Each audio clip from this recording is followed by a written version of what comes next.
ইদানিং দেখছি যে ইতালি থেকে বাংলাদেশ বা অন্যান্য যে কোনো দেশে লাইক যারা স্থানীয় আছে তাদেরকে তাদের দেশে পাঠিয়ে দেওয়ার একটা ট্রেন্ডের মতো হয়ে যাচ্ছে। হিরিক পড়েছে। হিড়িক পড়েছে, সঠিক ওয়ার্ড। সো এই এত এক্সপুলসিয়নের কারণ কি? বা আপনার যখন লাইক ইতালিতে সৌজন্য পাওয়া তো আমরা জানি একটা সোনার হরিণের মতো এখন, লাইক অনেক কষ্টের পরে যারা অবৈধভাবে আসে অবভিয়াসলি অনেক কষ্টের পরে তারা সৌজন্যটা পায়। তো এত কষ্টের পরে সৌজন্য পাওয়ার পরেও কি কি কারণে তাদের সৌজন্য রিভোক হয়ে যেতে পারে, তাদেরকে আবার বাংলাদেশে বা অন্যান্য তাদের দেশে পাঠিয়ে দিতে পারে? মানে সত্যি ভয়ের জায়গা। অবাক করার ব্যাপার হচ্ছে ইভেন চাইলে তারা পাসপোর্টটাও নিয়ে নিতে পারছে। মানে তুমি যে চিত্তাদুন ইতালিয়ানো এটাও তোমার জন্য নিশ্চয়তা দিচ্ছে না। তার মানে কি হচ্ছে, যদি তুমি বাই বার্থ ইটালিয়ান না হও, ওকে, হুম। ন্যাচারালাইজেশনের মাধ্যমে ইটালিয়ান হও, সেখানেও কিন্তু এরিক্সা রয়ে যাচ্ছে এখন।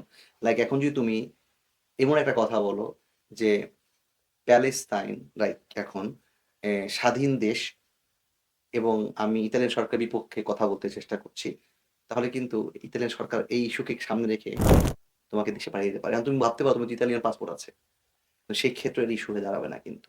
তো ব্যাপারটা আসলে যেটা হচ্ছে, এটা সত্য হেট ক্রাইম বাড়ছে, সত্য। এটা সত্য যে আমাদের সাধারণ মানুষের মধ্যে জ্ঞানের ঘাটতি আছে, আবেগের একটু বেশি কি বলে এক্সপ্রেশন আছে। আবেগ বেশি, বিবেক কম। হ্যাঁ, বিবেক কম, রাইট। আবেগ বেশি, বিবেক কম আছে। যেমন প্যালেস্তাইন নিয়ে তুমি যদি সত্যি খুব কষ্ট হয়, তুমি নিজে খাওয়াটাকে কন্ট্রোল করে টাকাটা দান করো। কিন্তু প্যালেস্তাইন নিয়ে এখন কথা বলতে গিয়ে এমনভাবে কথা বলছো যে ইতালিয়ান সরকার কিংবা ইন্টারন্যাশনাল ল কে তুমি ডিনাই করছো, এটা হয়। তখন তারা চাইলে তাদের মতো ইয়ে করতে পারছে কিন্তু। তো এখন মূল যে জায়গাটা আসলে মাথায় রাখা, পেরমেসো বা সিটিজেনশিপ এভাবে বলি, শুধু পেরমেসো বলবো না। রিভোক হচ্ছে বা হতে পারে কি কি কারণে? সবচেয়ে প্রথম কারণ এখন সেটা তোমার টেরোরিজমকে সামনে নিয়ে আসতে হবে। টেরোরিজম কি? ইসলাম, ইসলাম কি? হ্যাঁ, ফান্ডামেন্টালিজম। ওকে, তো এই জায়গাটা যদি আমরা শিওর হই কিভাবে কথা বলতে হবে, কিভাবে কথা বলা উচিত, ইসলাম কিভাবে কথা শিখিয়েছে, তার কিছুটা মুক্তি হয়তো মিলতে পারে। একদম বড় ক্রাইম কিন্তু এটা এখন পৃথিবীতে। জি। ওকে, তুমি মদ খেয়ে পড়ে থাকো, কোনো প্রবলেম নেই, কোনো প্রবলেম নেই, কেউ তোমাকে বলবো না, সমস্যা নেই এটা। কিন্তু তুমি ইসলামের কথা বলবা, তোমার সব সিলেবল হয়ে যাবে। সো এই জায়গা থেকে আমাদের খুব সতর্ক থাকা দরকার।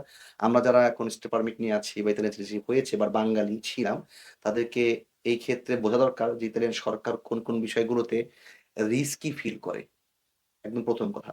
সন্দেহ ফিল করে। পরবর্তী সময় এই কথাগুলো, এই আচরণগুলো ইতালিয়ান সরকারকে বিপদে ফেলতে পারে কিনা। যেমনটা কয়েকদিন পরিণত হয়ে গেল দেখছো মনে হয়। জি, জি। ইমাম একজন, তার অপরাধ কি ছিল? তার একটা দিনও নাই তার বিপক্ষে, তার একটা রেয়াতও নাই। সোশ্যালি একটা এক্সপোজড একটা মানুষ। এলাকাতে, ওই এলাকায় সবার কাছে অপছন্দের মানুষ ছিল না, পছন্দের মানুষ ছিল। তার প্রবলেম কি ছিল? ইসলামের পক্ষে কথা বলা। হ্যাঁ, প্যালেস্তাইনকে নিয়ে কথা বলা, তাকে কিন্তু নিয়ে নিল।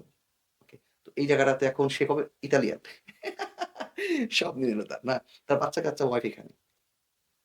কি আজব ব্যাপার, তার বাচ্চা ওয়াইফ এখানে।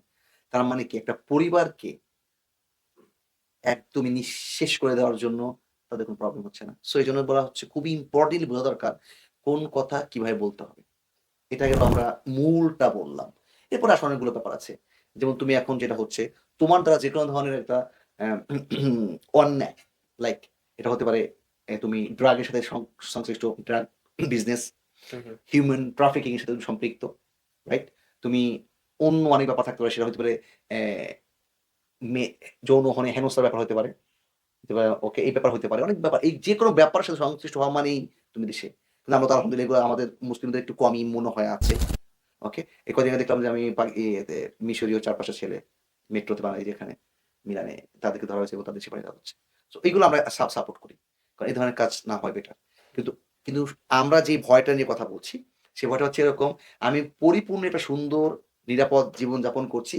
কিন্তু কিছু কথার কারণে, কিছু পোস্টের কারণে আমাকে আমার পুরো জীবন নষ্ট হয়ে যাচ্ছে। তো ওই জায়গা থেকে আমার সতর্ক থাকা দরকার আশা করছি।